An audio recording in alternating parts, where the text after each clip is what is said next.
हमारा अपना खून।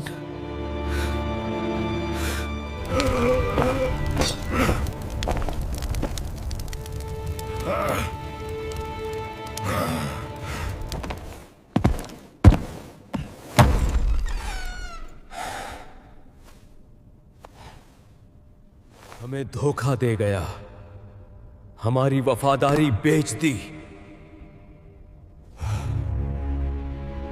वो ऐसा कैसे कर सकता है?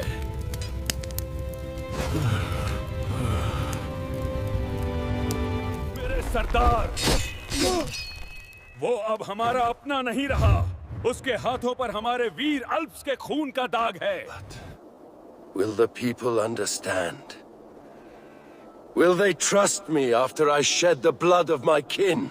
Osman, my son, your path is that of the state knight. A leader does not flinch from a hard truth.